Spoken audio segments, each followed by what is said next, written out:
So today I'm going to do a little bit of moving and shooting. Not a whole lot different going on from the waist up. Pretty much the same structure I always want. Relaxing those elbows, keeping them more or less neutral, not putting too much tension in my shoulders, keeping myself as square to the target as the situation allows. From the waist down, I'm going from about 5'1" to 5'0". Just softens my old airborne knees and allows me to slightly exaggerate that heel to toe motion with my feet, allowing for a smooth transfer. I'm not really trying to time my trigger presses with my steps. Instead, I'm just being aware of my sights while staying target focused. As long as those sights are reasonably lined up in a good area, I'm going to add pressure to that trigger and allow the gun to go off. If the sights start to drift, if I take a misstep, or I become visually distracted at some point, I'm just going to hold the trigger where it's at and wait for that gun to drift back into that acceptable sight alignment sight picture.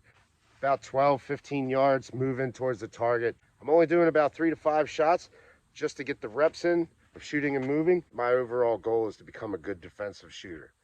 So let's go through some reps.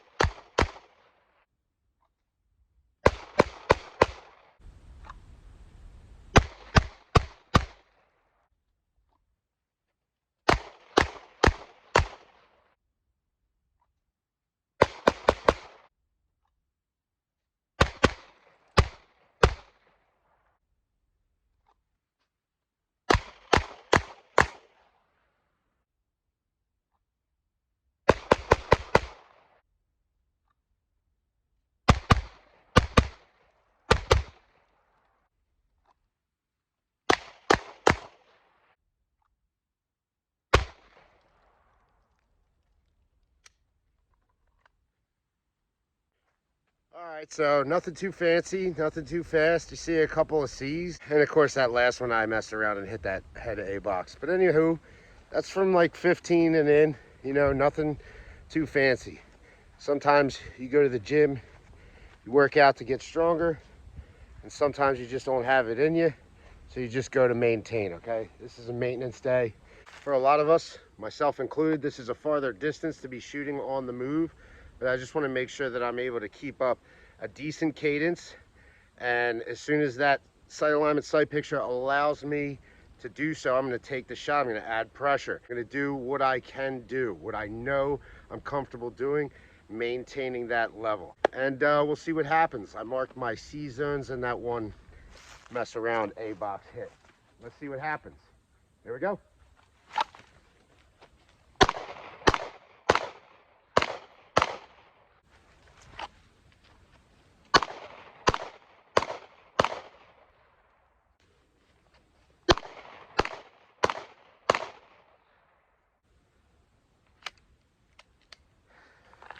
Two. Here we go. All right, so not so bad, right? I have these 2 C's from that run. Other than that, all in that A box. Again, I'm not pushing myself. This is maintenance, checking on my own skill level, building that confidence. So if it happens, I know how I can shoot. Since ammo is so expensive, I'm not going to really put 1,000 rounds into this 30 to 25 yard movement because there's not really a lot of applications according to statistics and stuff where I'm going to have to take a 25 or 30 yard shot on the move. Most likely if I have 30 yards, I'm not the bad guy's target and I have time to stop, maybe find some cover, who knows. I'm not going to what if it to death. Point being, this is an extreme unlikelihood that I'm actually going to do this. So I'm only going to do a couple of rounds. Again, I'm out of about 30 yards. I'm going to move to around 20 or so, whatever it takes me to feel comfortable enough to add that pressure and get 3 to 5 hits. Here we go. Very uneven.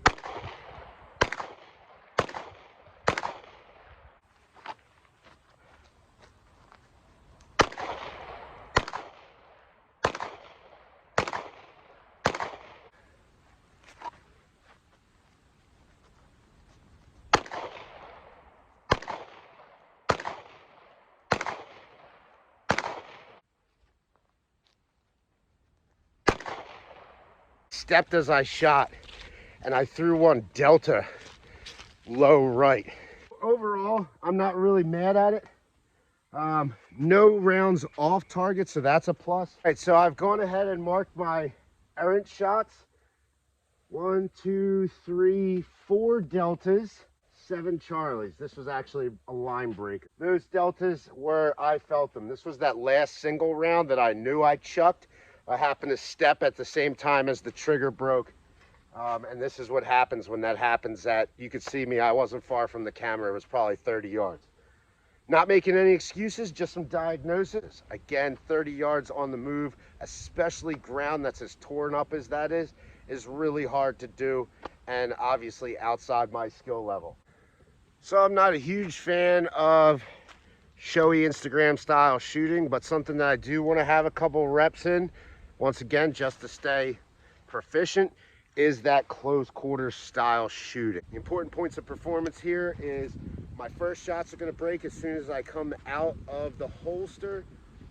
They're going to be kind of leveled off, so you may see 2 or 3 rounds in the pelvis, which is a mobility kill. More importantly, you'll see me start to make distance right away and try to get away from the threat. There's lots of studies that show why you should exfil diagonally from a threat like this. Stabbing, punching, all that kind of stuff. It's harder to do to the side, ask Tyson. I'm going to do a quick strike to the face just to disorient him as he's showing that he is worthy of my deadly force. That'll give me time to draw my weapon and index it into my ribs so that I can keep my eyes on his hands for blocking and not shoot myself in the hand, but also get acceptable strikes and try to exfil in that diagonal pattern. Here we go. So I'm gonna strike.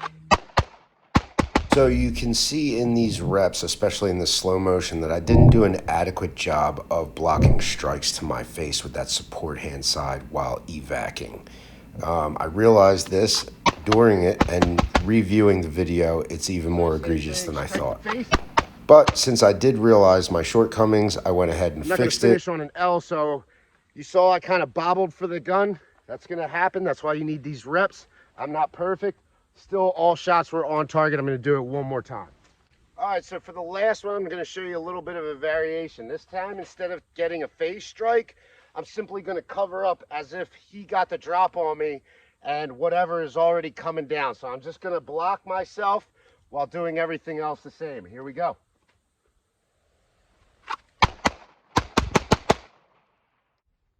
All right, so you see the collections of rounds here that are low. That's because of that index I have.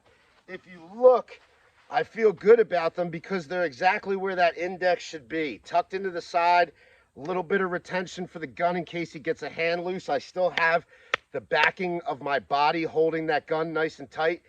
And also it backs up that reciprocation for the slide so I don't get a limp wrist jam. I'm about where I want to be. The bullets are striking, which means I'm keeping the gun nice and level. I'm not angling it down too much or angling it up. That's an argument for other people, but that's what I want to see. Those first couple shots are low, and then as you can see, all the rest of my rounds are accountable. I'm staying target focused. I'm not waiting for those sights to come all the way up. I am aware of the gun position, but I've practiced my presentation to the point that I know that within 3 to 7 yards, I am on target from here and forward. And this is a confirmation of that. All shots were in the center of that torso like we like to see. Got a box of ammo left for today's allocation, but my phone's about to die. Take a real quick second to talk to you, Florian Kober. I've seen the work you're doing. It's really good. I'm really impressed, especially as new to shooting as you are. Hell yeah, brother. Quick tip. Try it out. If you don't like it, go back to what you're doing because it looks excellent.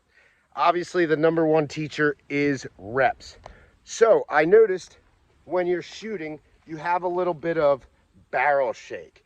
And I think the reason why that is you're overextending yourself, okay? And we see the position of my hands right now.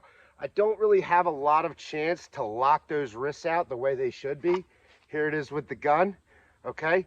So I can't really use my biomechanical strength here to lock out the gun. And I'll show you what that looks like. So I'll get a nice good grip on it, but as you can see, I'm kind of locked out like it looks like you're doing.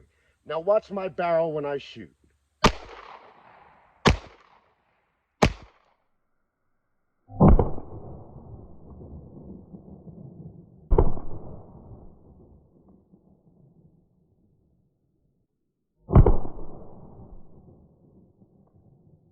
So I had pretty good fundamentals there. I had a decent stance.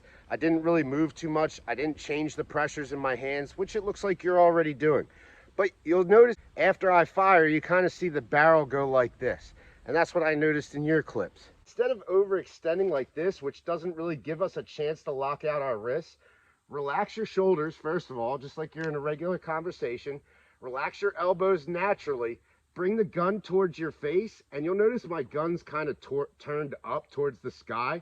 But if I get that good wrist lock out, it locks my hands forward, and now the gun is level with the target. Now, does this make a difference? Let's find out. Good grip, just relaxing my shoulders and my elbows and keeping target focused.